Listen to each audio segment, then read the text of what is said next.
dengan diskusi proses syariah, manajemen proses syariah, persepsi dan perilaku masyarakat terhadap program bantuan pangan tunai desa di masa pandemi COVID-19.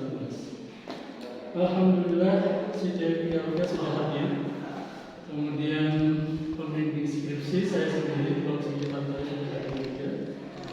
dan pembimbing skripsi yang kedua, Bapak Bayu Purnama Putra, berhalangan hadir tetapi sudah memberikan nilai karena beliau sakit. Kemudian alhamdulillah juga Bapak Hasbi Asidiki selaku dosen penguji Propama sudah hadir, dan Bapak Victor Anwar selaku dosen penguji kedua sudah hadir. Untuk mempersingkat waktu, kami persilahkan Siti Elvia untuk mempresentasikan penelitian skripsi. Kepada Siti Elvia, kami persilahkan. Assalamualaikum warahmatullahi wabarakatuh. Waalaikumsalam warahmatullahi wabarakatuh. Yang terhormat kepada pimpinan sidang sekaligus pembimbing saya, Bapak Tubagus Rifki Tantawi, SH MSI. Yang terhormat kepada pembimbing kedua, Bapak Bayu Purnama Putra, SE MSI, yang sekarang berhalangan hadir. Yang terhormat kepada penguji satu sidang skripsi saya, Bapak Hasbi Asidiki, SE MESY. Yang terhormat kepada staf Victor Anwar sebagai penguji kedua. Semoga selalu dalam lindungan Allah SWT. Perkenalkan, saya Siti Elvia, program studi manajemen bisnis syariah, akan mempresentasikan skripsi yang berjudul Analisis Makrotin Syariah Persepsi dan Perilaku Masyarakat terhadap Program Bantuan Pangan Non Tunai Desa di masa pandemi COVID-19.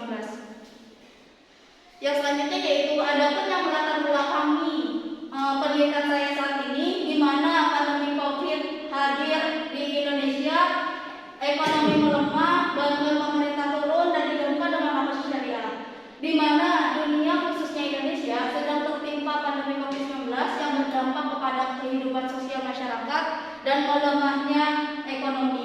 Saat ini Indonesia sedang dilanda COVID-19, di mana salah satunya kita harus menjaga jarak dan membatasi pergerakan yang pada akhirnya kita berdampak pada situasi kondisi ekonomi baik global maupun nasional. Perubahan sosial ekonomi pada masyarakat Indonesia setelah adanya pandemi COVID-19 banyak berpengaruh terhadap segala aspek, salah satunya terhadap kebutuhan hidup masyarakat, melemahnya sistem ekonomi yang terjadi di dalam masyarakat karena pergerakan masyarakat dibatasi, juga melemahnya kondisi ekonomi yang pada akhirnya menyebabkan pendapatan masyarakat itu berkurang. Melihat kondisi tersebut, dampak dari COVID-19 yang dirasakan masyarakat, pemerintah mengambil peran untuk memberi bantuan kepada masyarakat, diantaranya yaitu bantuan pangan non tunai. Akan tetapi perjalanannya ditemukan beberapa kasus penyaluran bantuan juga bermasalah, artinya tidak sampai kepada orang yang terdampak COVID-19. Oleh karena itu saya ingin menguji apakah bantuan ini sesuai tidak dengan makrotin syariah, di mana makrotin syariah itu sebagai tujuan syariah untuk mewujudkan kebaikan, menghindarkan keburukan. Berdasarkan latar belakang yang saya paparkan, maka saya menarik sebuah permasalahan. Permasalahan yang pertama yaitu bagaimana persepsi masyarakat dan pengaruhnya terhadap program bantuan pangan non tunai, bagaimana perilaku masyarakat dan pengaruhnya terhadap program bantuan pangan non tunai, bagaimana pengaruhnya persepsi dan perilaku masyarakat secara simultan terhadap program bantuan pangan non tunai, dan bagaimana analisis makrotin syariah terhadap pengolahan data, persepsi dan perilaku masyarakat terhadap program bantuan pangan non tunai desa di masa pandemi COVID-19 di Kecamatan Pamijahan, Kabupaten Bogor. Yang selanjutnya yaitu adapun tujuan penelitian, di mana tujuan penelitian yang pertama yaitu menganalisis persepsi masyarakat dan pengaruhnya terhadap program bantuan pangan non tunai. Yang kedua yaitu menganalisis perilaku masyarakat terhadap program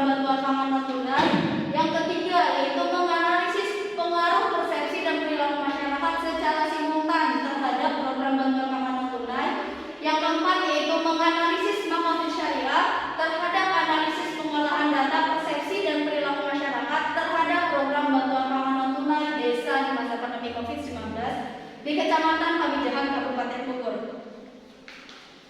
Yang selanjutnya yaitu ada manfaat peneliti, di mana manfaat penelitian itu yang pertama yaitu manfaat prioritas. Manfaat prioritas pada peneliti ini ialah memberi informasi atau referensi terhadap pembaca maupun peneliti. Selanjutnya mengenai analisis persepsi dan perilaku masyarakat terhadap program bantuan pangan non tunai desa di masa pandemi COVID-19 sehingga dapat dikaji atau dimanfaatkan dengan baik.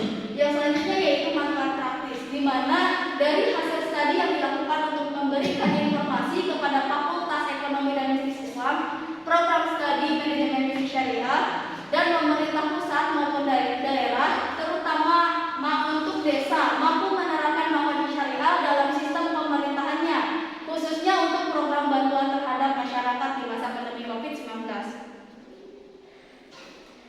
Untuk menjawab rumusan masalah yang saya dapatkan, maka saya menggunakan beberapa teori, yaitu yang dimana teori yang pertama yaitu makrosis syariah, di mana makrosis syariah adalah kandungan nilai yang menjadi tujuan persyariatan hukum.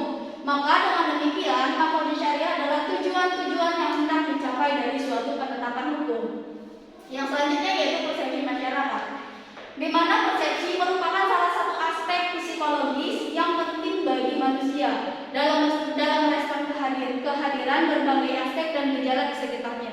Yang selanjutnya yaitu perilaku masyarakat, di mana ialah suatu respon, reaksi ataupun interaksi masyarakat dengan lingkungannya yang dapat mewujudkan suatu bentuk pengetahuan, sikap maupun tindakan.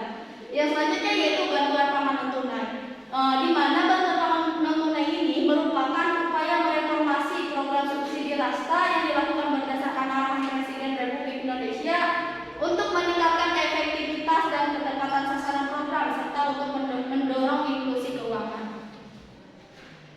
Yang selanjutnya yaitu adapun hipotesis penelitian, di mana hipotesis yang pertama yaitu HA1 persepsi masyarakat berpengaruh terhadap program bantuan pangan non tunai. HA2 persepsi masyarakat tidak berpengaruh terhadap program bantuan pangan non tunai. HB1 persepsi masyarakat berpengaruh terhadap program bantuan pangan non tunai. HB2 persepsi masyarakat tidak berpengaruh terhadap program bantuan pangan non tunai. HC1 persepsi masyarakat dan perilaku masyarakat secara simultan berpengaruh terhadap program bantuan pangan non tunai. HC2 persepsi masyarakat dan perilaku masyarakat secara simultan tidak berpengaruh terhadap program bantuan pangan non tunai desa di masa pandemi COVID-19 di Kecamatan Pamijahan, Kabupaten Bogor. Yang selanjutnya yaitu adapun metode penelitian, di mana metode penelitian itu menggunakan penelitian kuantitatif.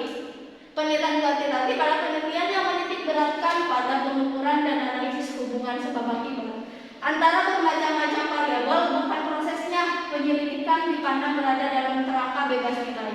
Dikutip dari Hardani, Aulia dan kawan-kawannya 2020. Yang selanjutnya yaitu adapun populasi, di mana populasi dalam penelitian ini adalah masyarakat yang menerima bantuan program yang menerima bantuan pangan non tunai dan yang tidak menerima bantuan pangan non tunai desa di masa pandemi COVID-19 yang berada di Kecamatan Pamijahan, Kabupaten Bogor. Yang ketiga yaitu sampel, di mana sampel penelitian ini membutuhkan 100 sampel.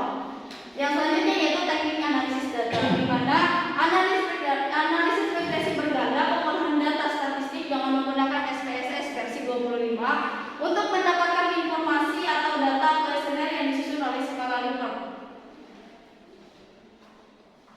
Yang selanjutnya yaitu teknik pengumpulan data, di mana teknik pengumpulan data ini menggunakan penelitian lapangan, yaitu metode yang dilakukan dengan cara terjun langsung ke lapangan. Diadakan penelitiannya untuk mendapatkan data yang konkret. Yang selanjutnya yaitu jenis dan sumber data, di mana penelitian ini menggunakan dua sumber. Yang pertama sumber primer, yang kedua sumber sekunder, di mana sumber data primer adalah sumber data penelitian yang langsung memberikan kepada pengumpul data. Dikutip dari Sugiono 2018. Yang kedua yaitu sumber sekunder, di mana sumber data penelitian ini yang diperoleh dengan cara membaca, mempelajari ini dengan kesetiaan lain sebelum penelitian ini dilakukan. Dikutip dari Harfiani 2016. Yang selanjutnya yaitu di mana hasil penelitian ini karakteristiknya berdasarkan responden karakteristiknya berdasarkan usia, berdasarkan pekerja, dan berdasarkan pendidikan terakhir. Yang selanjutnya yaitu hasil uji validitas variabel persepsi, di mana dari hasil analisis tersebut diperoleh R hitung lebih besar daripada R tabel. Maka item pertanyaan 1 hingga pertanyaan 9 dikatakan valid karena nilai R hitung lebih besar daripada R tabel. Yang selanjutnya yaitu hasil uji reliabilitas variabel persepsi, di mana berdasarkan hasil perhitungan tersebut penelitian variabel persepsi menunjukkan reliable dengan hasil nilai cos alpha 0,643 lebih besar daripada 0,6, sehingga instrumen penelitian tersebut dinyatakan dapat digunakan. Yang selanjutnya yaitu adapun hasil uji validitas variabel perilaku masyarakat, di mana hasil tersebut diperoleh R hitung lebih besar daripada R tabel. Jadi item pertanyaan 1 hingga pertanyaan 9 dikatakan valid. Yang selanjutnya yaitu hasil uji reliabilitas pada perilaku masyarakat, di mana berdasarkan perhitungan instrumen penelitian variabel perilaku masyarakat reliable dengan nilai cos alpha 0,696 lebih besar daripada 0,6, sehingga instrumen penelitian variabel perilaku masyarakat dinyatakan dapat digunakan. Yang selanjutnya yaitu hasil uji validitas variabel bantuan pangan tunai, di mana dari hasil analisis tersebut R hitung lebih besar daripada R tabel. Maka uji variabel bantuan pangan tunai dapat dikatakan valid. Yang selanjutnya yaitu hasil uji reliabilitas bantuan pangan tunai, di mana berdasarkan hasil perhitungan tersebut instrumen penelitian variabel bantuan pangan tunai menunjukkan reliable dengan hasil nilai cos alpha 0,613 lebih besar daripada 0,6, sehingga instrumen tersebut penelitian tersebut dinyatakan dapat digunakan. Yang selanjutnya yaitu hasil uji regresi berganda dan uji statistik T, di mana variabel persepsi nilai T hitung untuk variabel ini 1,853 dengan nilai T tabel 1,984. Hasil uji tersebut menunjukkan nilai T hitung lebih kecil daripada nilai T tabel, sehingga dapat disimpulkan bahwa variabel persepsi secara parsial atau terpisah tidak berpengaruh. Yang selanjutnya yaitu hasil variabel perilaku masyarakat, di mana nilai T hitung untuk variabel ini sebesar 0,355 dengan nilai T tabel sebesar 1,988. Hasil uji tersebut menunjukkan nilai T hitung lebih besar daripada nilai T tabel, sehingga dapat disimpulkan bahwa variabel perilaku masyarakat secara parsial atau terpisah berpengaruh ataupun valid. Yang selanjutnya yaitu hasil uji statistik F, di mana dapat dilihat bahwa F hitung lebih besar daripada F tabel. Jadi F hitung senilai 30,694 lebih besar daripada 3,94. Perhitungan tersebut menunjukkan bahwa variabel bebas yang terdiri dari persepsi dan perilaku masyarakat secara simultan berpengaruh terhadap variabel independen bantuan makanan tunai. Artinya adanya pengaruh yang nyata antara variabel persepsi dan perilaku masyarakat terhadap bantuan makanan tunai. Yang selanjutnya yaitu kesimpulan, di mana kesimpulan yang pertama yaitu persepsi masyarakat dilihat dari perilaku masyarakat di Kecamatan Pamijahan Kabupaten Bogor terhadap program bantuan makanan tunai desa berpengaruh dan nyata. Hal ini menunjukkan T hitung lebih besar daripada T tabel. Yang selanjutnya yaitu yang kedua, terdapat pengaruh persepsi dan perilaku masyarakat secara simultan terhadap program bantuan makanan tunai desa di masa pandemi COVID-19 ditunjukkan dengan hasil penelitian di atas, yaitu F hitung lebih besar daripada F tabel. Yang ketiga yaitu hasil dari pengolahan data di atas mengenai pengolahan data persepsi dan perilaku masyarakat terhadap program bantuan makanan tunai desa di masa pandemi COVID-19 di Kecamatan Pamijahan Kabupaten Bogor. Persepsi terhadap objek tertentu dapat dipengaruhi oleh faktor internal dan faktor eksternal. Perasaan, kemampuan berpikir, dan pengalaman yang dimiliki individu dapat menghasilkan persepsi yang berbeda tentang suatu objek. sangat tergantung pada karakteristik individu ataupun faktor-faktor lain dari individu yang bersangkutan. Terima kasih. Mungkin sekian dari presentasi skripsi saya. Saya kembalikan ke pimpinan sidang. Ya, terima kasih setiap pihak. Selanjutnya pada dosen pertama, Bapak Hasbula Sumiti, kami persilakan. Ya, Ya, silakan. ya, terima kasih Bapak Dr. Bapak Siti Tantowi atas waktu yang diberikan. Saya akan menanyakan. Di sini memang ada 4 yang masalah ya. Yang masalah. Dari 4 ini berapa persamaan yang ada? Ya? Ya, halaman 17.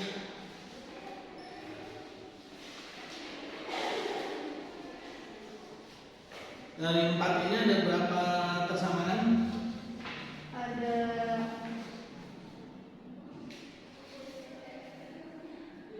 Ada.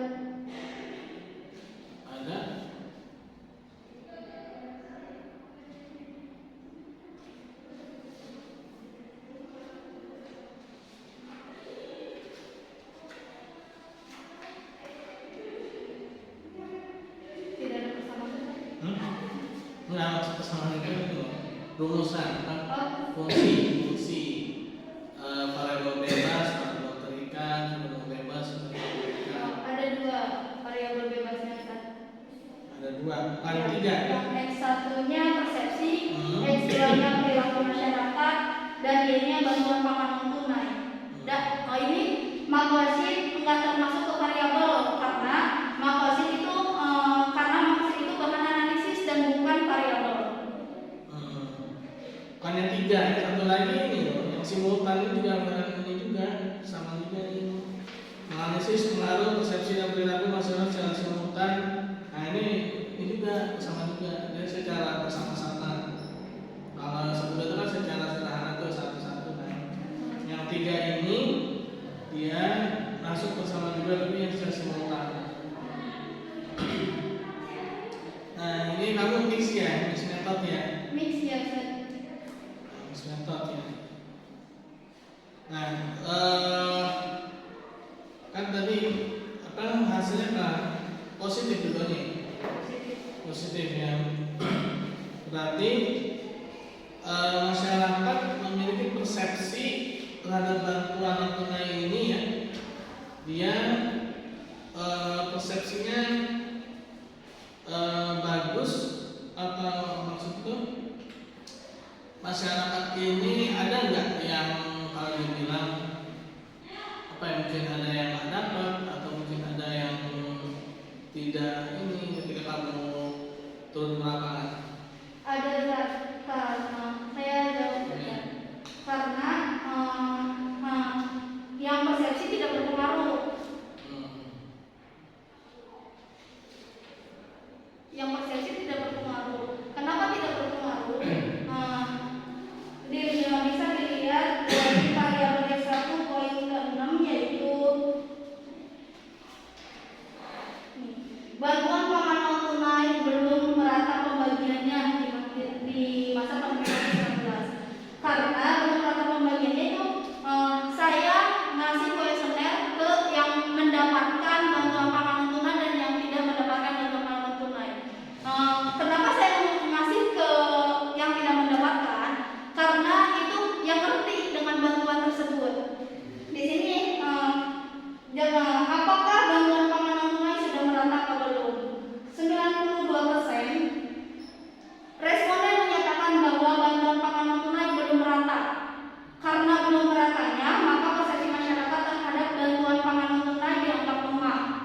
Kenapa dianggap lemah? Karena responden belum pernah merasakan langsung bantuan tersebut.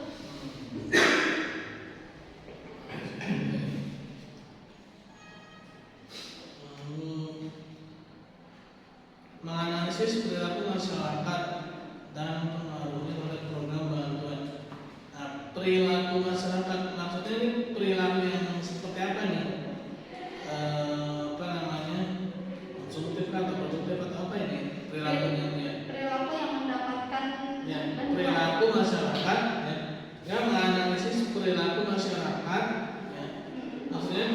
perilakunya ini bisa dijelasin nggak secara detail? Maksud perilaku ini apa nih? Perilakunya kayak gimana? Secara umum, jadi perilaku secara umum dapat dibawa faktor genetik dan lingkungan, di mana itu merupakan penentuan dari perilaku manusia. Faktor keturunan adalah konsepsi dasar atau modal untuk perkembangan perilaku itu untuk selanjutnya, sedangkan perilaku lingkungan adalah kondisi untuk perkembangan perilaku tersebut. Nah, apakah itu menjadi apa namanya? Menjadi misalkan dalam faktor genetik apakah itu menjadi parameter dalam pemberian bantuan pangan tunai ini? Misalkan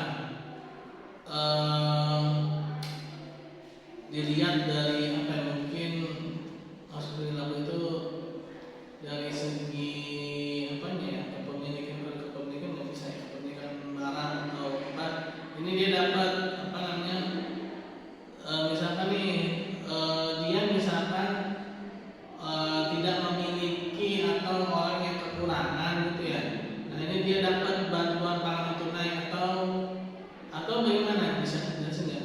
Dia apa nih maksudnya, pengaruh itu gimana ya, perilakunya itu yang tadi yang genetik semacam itu terhadap program pemerintah memberikan bantuan pangan tunai itu. Karena bantuan pangan tunai ini mendapatkan tergantung desa ataupun tergantung RT di kampung itu tersebut, dan yang mendana itu RT-nya kan. Dari RT-nya itu kan bisa menilai bahwa ini berhak atau tidak mendapatkan bantuan pangan tunai. Karena yang saya terjun langsung untuk membagi KSR, ada beberapa yang bilang saya nggak punya, tetapi saya nggak mendapat. Itu ada itu kan ada ditemukan beberapa kasus, ditemukan penyaluran bantuan, ditemukan beberapa kasus penyaluran bantuan, artinya tidak tepat sasaran, tergantung dari si aparat desa ataupun RT-nya tersebut. Berarti di sini harus ada variabel distributor ya. Dan sebenarnya harus ada apa, faktor lain itu mungkin dari sisi ini ya, distributor ya, perilaku persepsi dan juga yang apa istilahnya, pejabat terkait ya, pejabat terkait. Harus menganalisis kausalitas dan hasil pengolahan data persepsi dan perilaku. Nah, kausalitas kan banyak tuh tokoh-tokohnya. Coba nih, kamu yang kamu tahu atau bisa nggak kamu jelasin tokoh yang apa namanya, yang biasa atau mungkin yang ada di sini ya, tapi jangan bisa nggak dengan skripsi tokoh yang biasa atau yang terkenal ya, maksud syariahnya siapa? Nggak usah lihat, bisa. Kalau di sini kamu ambil siapa? Nah di sini tokoh makosid syariah apa, punya siapa? Teorinya siapa? Makosid syariah kan banyak tuh, ada Imam Al-Ghazali, ada Imam Syatibi, kan? Satria Effendi. Menurut Satria Effendi, makosid syariah itu membantu kelompok. Memang dia udah ngerti ini yang pencetusnya kan. Kalau Al-Ghazali itu kan 5 itu kan, Syatibi itu Syatibi itu 3 ya. Terus apa sih sebenarnya, coba deh kamu bisa nggak utarakan ya sebatas pengetahuan kamu aja mengenai makosid syariah, terus siapa ahlinya atau tokohnya, pencetusnya.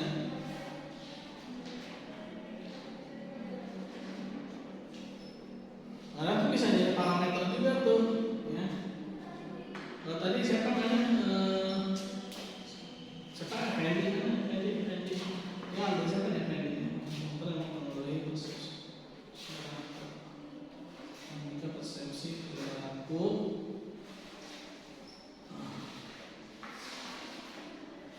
yang ini mana? Apa sih? Menurut KPM di halaman 17. 17. Ya.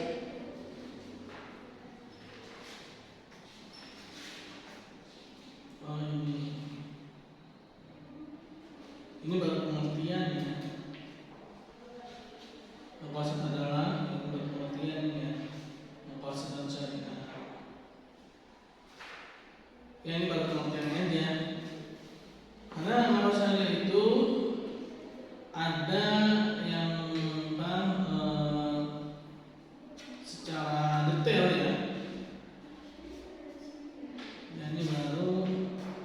Nah itu mungkin kamu bisa tuh pakai apa seringnya Imam Al-Ghazali itu kan terkenal banget tuh ya, yang 5 yang dilindungi itu kan, melindungi agama, melindungi jiwa, akal, keturunan dan harta ya. Nah itu bisa tuh jadi parameter apakah bantuan pangan tunai ini bisa melindungi 5 hal itu gitu. Ya. Nah, apakah dia bisa melindungi agama si penerima gitu kan? Apakah ketika dia menerima itu dia bisa melindungi dari pemurtadan ya kan? Terus apakah dengan pemberian itu yang tadinya mohon maaf misalkan perempuan mau jual diri dengan jadi jual diri gitu kan? Yang tadinya mau dijual narkoba dengan jadi jual narkoba, nah, itu kan bisa tuh parameter itu kan digunakan gitu ya. Terus juga Imam Syatibi ini yang 3 ya, yang daruriyah, hajiat, tasniah ya. Nah, bagaimana bantuan pangan tunai itu dia bersifat apa nih daruriyah? Nah, daruriyah itu apa? Karena dia sudah mengancam nyawa seseorang gitu kan. Nah, jadi urgent nih, penting nih ya. Kalau nggak dikasih bantuan pangan tunai ini bisa mati, bisa meninggal gitu kan. Nah itu juga bisa tuh jadi parameter ya. Itu bisa juga dimasukkan di sini ya, atau di bab 4 ya, nanti dibahas ya di bab 4. Kalau itu kayak belum ada ya, bab 4 ya. Yang apa nih? Ada nggak? Nah ini ada 4 nih. Tujuan penelitian rumusan penelitian ada 4 ya. Tujuan penelitian ada 4, rumusan ada 4. Nah yang bab 4 ini nih, analisis nafas syariah terhadap hasil pengamatan persepsi perilaku masyarakat terhadap program bantuan pangan non tunai ya. Coba pakai apakah punya Imam Al-Ghazali atau punya Imam Syatibi ya, teorinya itu dijadikan parameter ya, biar ketika bicara nafas syariah itu ada ininya istilah itu ada pegangannya juga gitu ya. Kalau kayaknya belum ada ya penjelasan. Paling Imam Syatibi ada sih tapi belum Pengertian. ya. Imam Syatibi hanya pengertian. Iya. Iya. Tapi secara mendalamnya belum ada ya. Ya. Ungkapan Imam Syatibi ya. Ya mungkin yang banyak terkenal sih ya, Imam Al-Ghazali. Soalnya saya Imam Syatibi juga bersinergi ya dengan Imam Al-Ghazali ya. Daruriyah itu ketika mengancam 5 hal tadi kan, agama, jiwa, akal, jiwa, keturunan dan harta ya. Ini tuh di bab 4-nya kan secara kualitatif ya bab 4-nya ya. Nah itu boleh ditambahkan bab 4. Yang ukuran yang keempat bab 4 halaman berapa? Pembahasan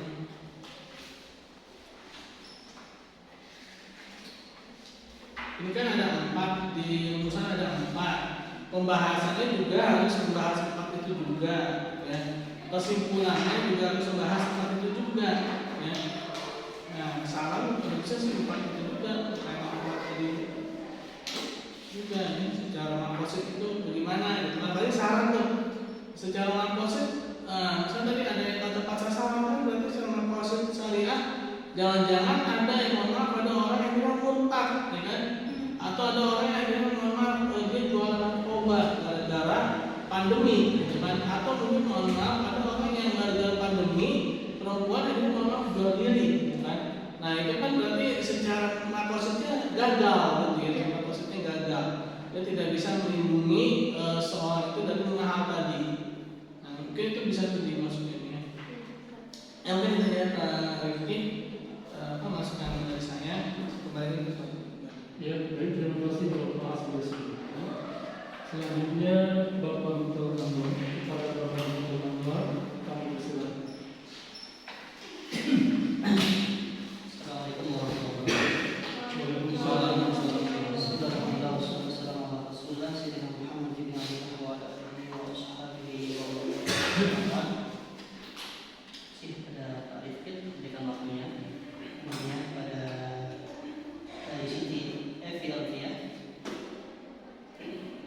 Telah memaparkan hasil skripsinya yaitu analisis maqasid syariah, persepsi dan perilaku masyarakat terhadap program bantuan pangan non-tunai desa di masa pendidikan. Oke, yang pertama berkaitan dengan maqasid syariah. Di sini dipaparkan beberapa definisi ya, secara umum atau secara khusus. Seperti Imam Asy-Syatibi itu ada definisi maqasid secara umum, secara khusus. Dan di sini belum dicantumkan ayat yang berkaitan dengan maqasid syariah. Kalau judulnya di sini maqasid syariah, sebaiknya ada ayat yang mendukung ya, yang membahas mengenai maqasid syariah. Contohnya adalah ayat itu ma ja'alallahu 'alaikum min haraj. Dan Allah itu tidak membuat sesuatu syariat min haraj untuk itu menyulitkan manusia. Jadi tujuannya itu bukan untuk menyulitkan. Jadi ada tujuan yang maslahat. Jadi lawannya adalah maslahatan. Itu ada dicari ayat berapa? Kemudian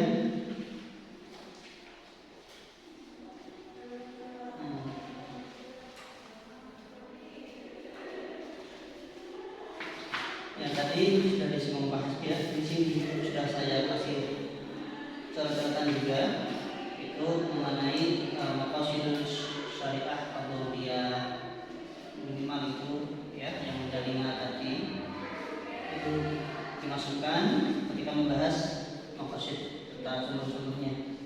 Kemudian di sini baru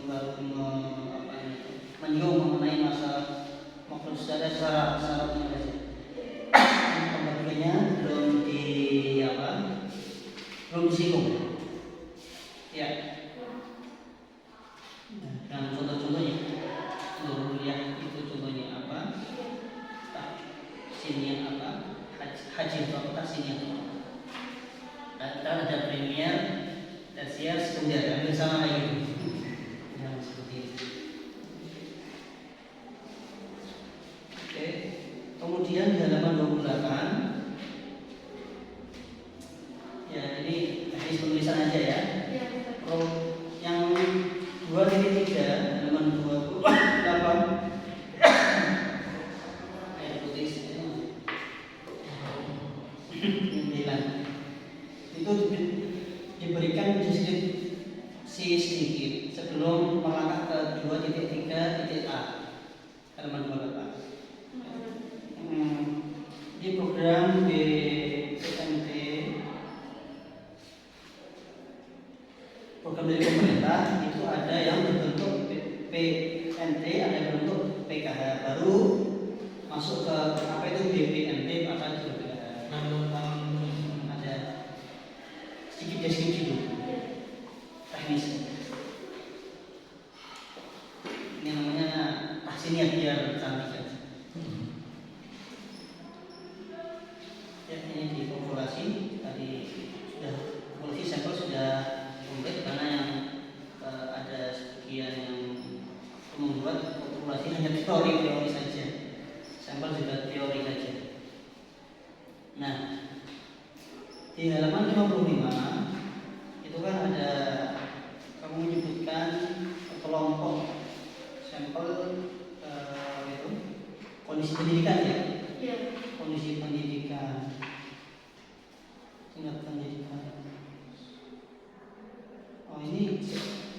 Sumber Kecamatan Pamijahan.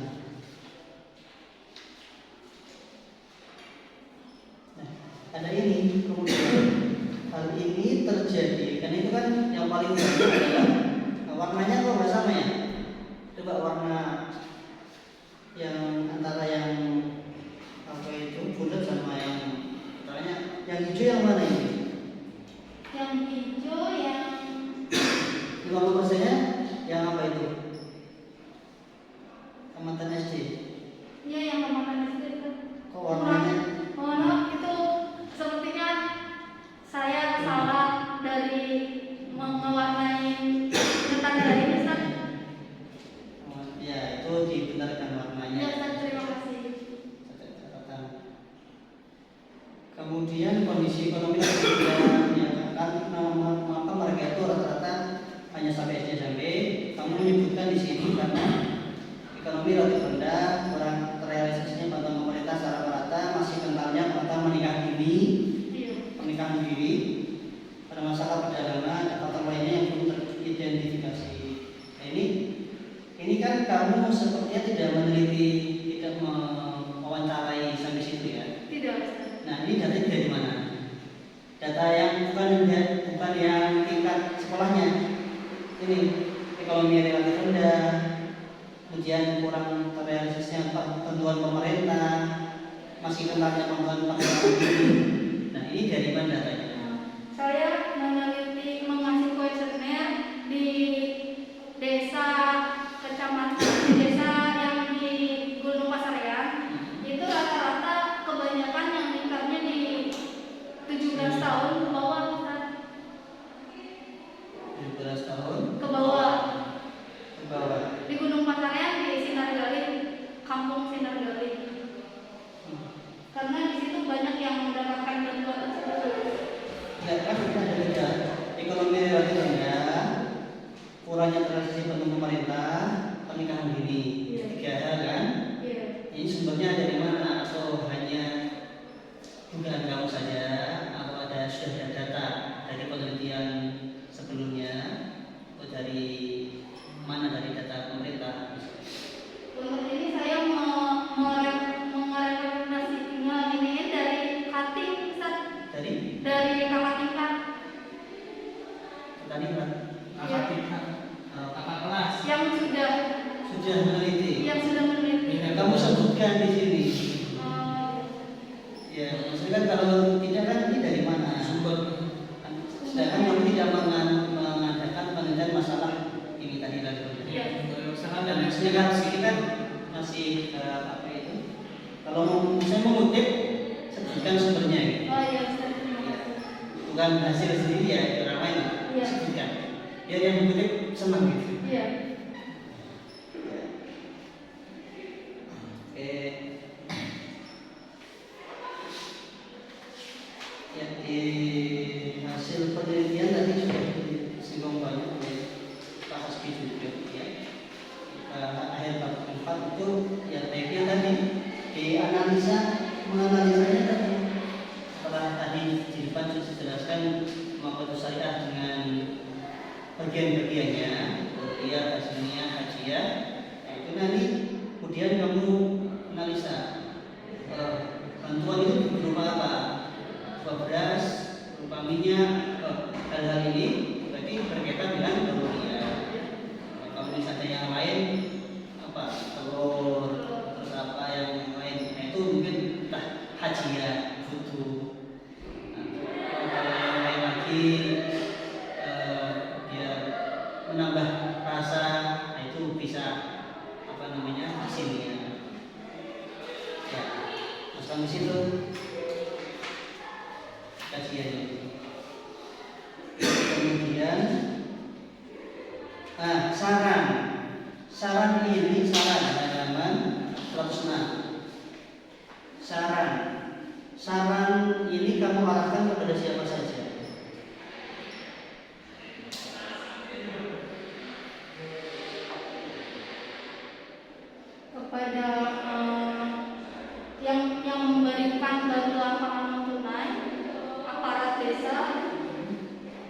Tapi di sini kamu tulis untuk siapa? Coba baca halaman tersebut. Kok kemenang apa hubungannya ke kemenang? Apa masalah peringatan dini? Ya, ya kan? Kamu menyebutkan di situ ada prasyarat yang dapat dibuat sebagai bahan masalah yang tepat untuk kemenang, ya kan? Ya, Kabupaten Bogor. Sebaiknya serem saja bagi pemerintah. Jadi kamu pecah.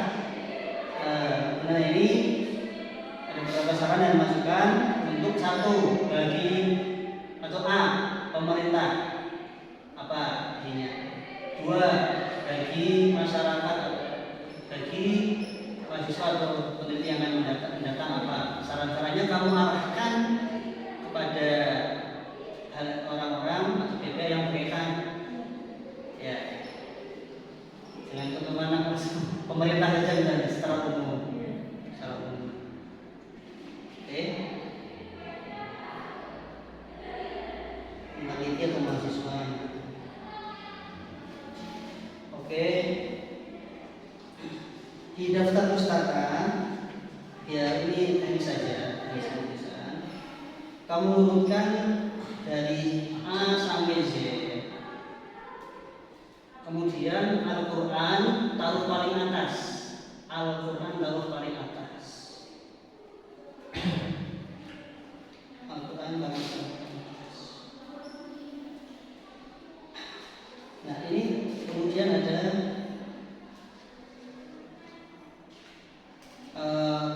kitab ya. Kamu mau kitab atau pakai terjemahan? Di situ kamu bukan Wahbah Zuhali usul fikih Islami. Wahbah Zuhali.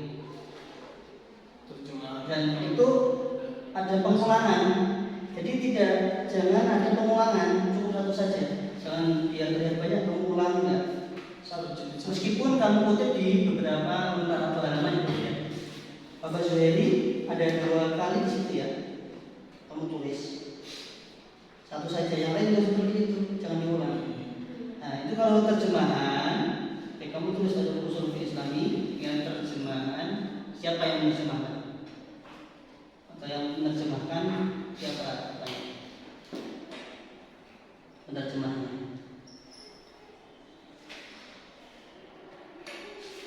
Kalau pakai kitab langsung nggak apa-apa, tapi kalau jadi terjemahan ya, yang menerjemah juga itu kan juga penerbitnya beda. Kan ini Beirut Darul Fikr Libanon, pasti yang terjemahan terbitan di Indonesia, terbitannya Indonesia, dan tahunnya berbeda. Ya, gitu. Ya. Nah, lampiran juga bisa diperbanyak ya, lampiran-lampirannya. Yang menjadi pendukung penelitian dilampirkan. Oke, terima kasih Pak. Ya, atas pendapatnya. Selanjutnya dari saya sendiri ada beberapa catatan di sini. Ada beberapa hal yang memang sudah sesuai sehingga dia perbaiki waktu bimbingan melalui email dan WhatsApp. Ada juga yang belum keseluruhan. Nah, kemudian saya langsung ke bab 4 misalnya. Dalam bab 4 ini sebaiknya berupaya seperti benar yang pertama. Jadi di 12 terlebih dahulu profil dari objek penelitian, yaitu lokasi penelitian dan tempat penelitian. Kemudian barulah disajikan mengenai hasil kuesioner. Walaupun sudah dia menyajikan, tetapi konteksnya langsung dimasukkan di dalam pembahasan tanpa sesuatu. Padahal mestinya orangnya begini. Jadi hasil kuesioner ditampilkan terlebih dahulu apa adanya, belum kita tafsirkan, tapi itu sebagai hasil yang sudah kita dapatkan melalui kuesioner yang sudah disebutkan. Nah kemudian hasil kuesioner itu kan nanti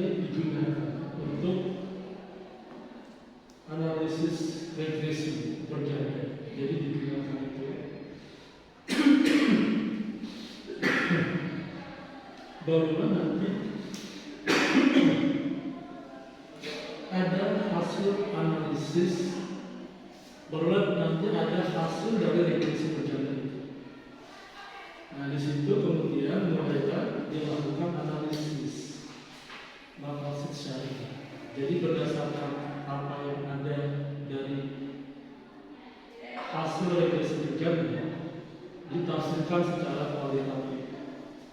Nah, tafsiran secara kualitatif maksudnya adalah data yang kita kumpulkan tidak hanya sifatnya angka-angka saja. Jadi ada tadi disebut uji kelompok asli, bis method, dan kemudian CPV atau menentukan.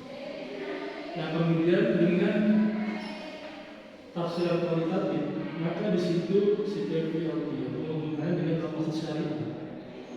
Nah barulah boleh memperkuatnya dengan apa yang ada dalam hasil kuesioner.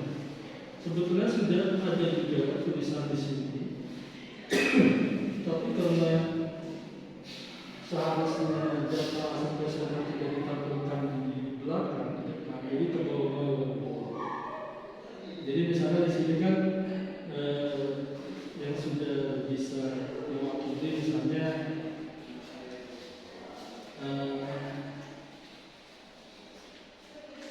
dengan demikian secara umum warga Kecamatan Pamijahan menyadari bahwa program bantuan pangan tunai yang diberikan pemerintah adalah bentuk tanggung jawab dan komitmen pemerintah untuk melindungi setiap warga negara dan menjamin transportasi hidup.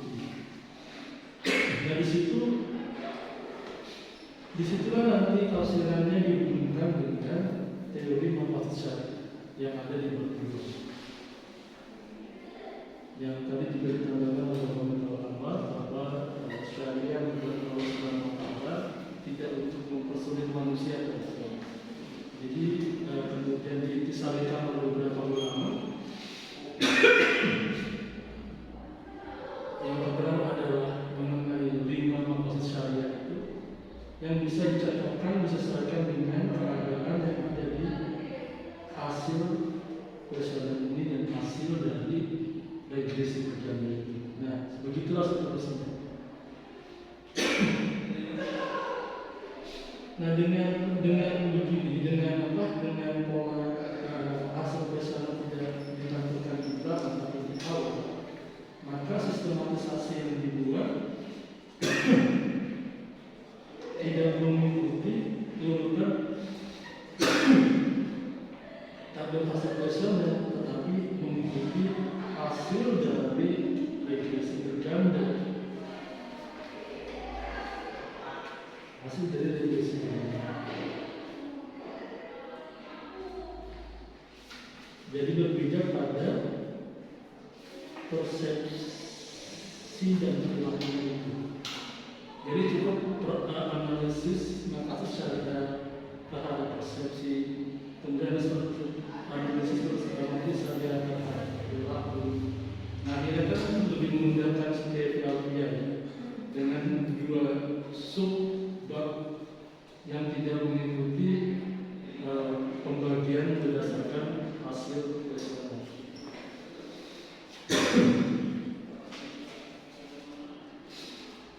Nah, kemudian barulah ada mengenai kesimpulannya dan sarannya.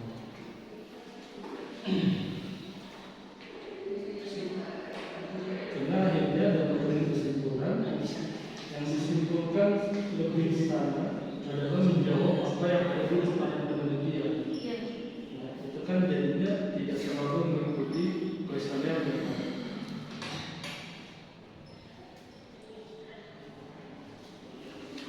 Nah, kemudian ada bagian sarannya. Tadi juga ibu menarik kenapa tiba-tiba di bagian saran tertulis untuk kemenak gitu. Padahal bagian dosa dulu, di bagian dosa dulu si TW Alfian sudah menyebut Kementerian Sosial di semangat ini. Boleh ngomong pemerintah sosial. Iya, kenapa tiba-tiba jadi kemenak? Makanya apakah terkait dengan pilihan gini? Iya. Walaupun di bagian satu dan bulannya itu ya boleh masalah. Saya pikir informasi dari saya itu selanjutnya akan dilakukan pertemuan yang baik. Silakan sebagai kawan keluar dulu nanti akan dibuka. Terima kasih Bapak. Terus mana? Terus mana? Gimana? Gimana?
Kamis manis.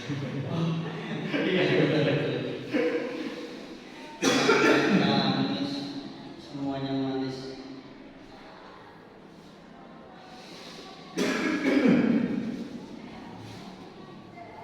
Oh, nanti terlalu mampu ya.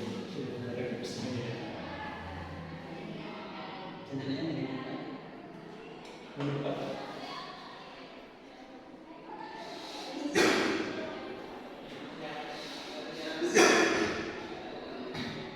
Minum madunya ini berarti ngadu asal apa?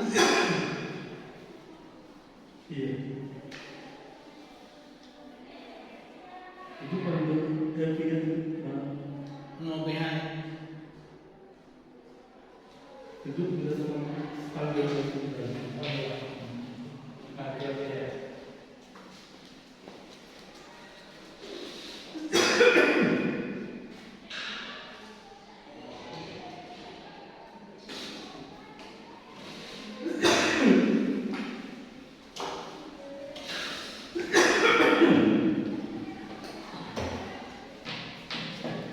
Saya bacakan berita acara selanjutnya diskusi.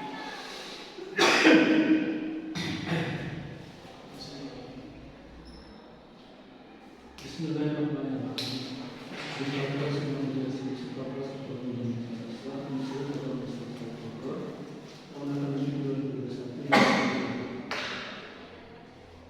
Pada hari Kamis tanggal 24 bulan Februari tahun 2022 telah dilaksanakan sebuah diskusi di Fakultas Ekonomi Indonesia di Kota Besar Sari Bogor yang diikuti oleh nama lengkap Cynthia Fitria nomor mahasiswi 181902001 Fakultas Ekonomi dan Bisnis Islam Fakultas Ekonomi dan Bisnis Syariah dengan judul studi Syariah Islam Syariah Persepsi dan Perilaku Masyarakat terhadap program bantuan nasional online desa di masa pandemi COVID-19.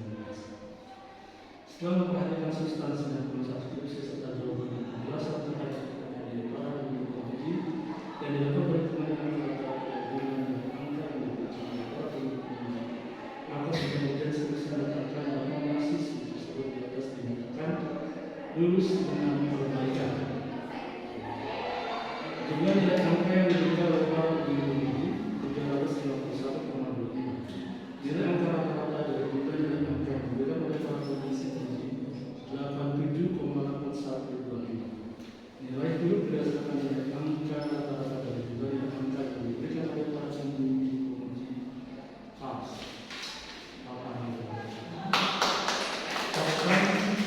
Perbaikan dengan pelajari sendiri dan itu dilakukan oleh nanti pendidikan. Jadi komunikasi tetap melalui supaya tidak dibikin mati.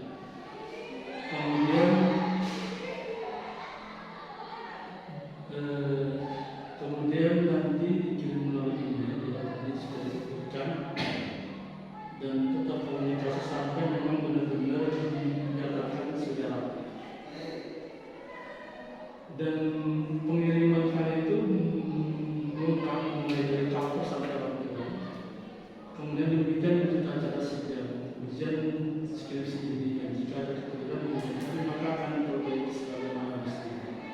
Ditetapkan di Bogor 24 Februari 2022, pembimbing pertama atau bagus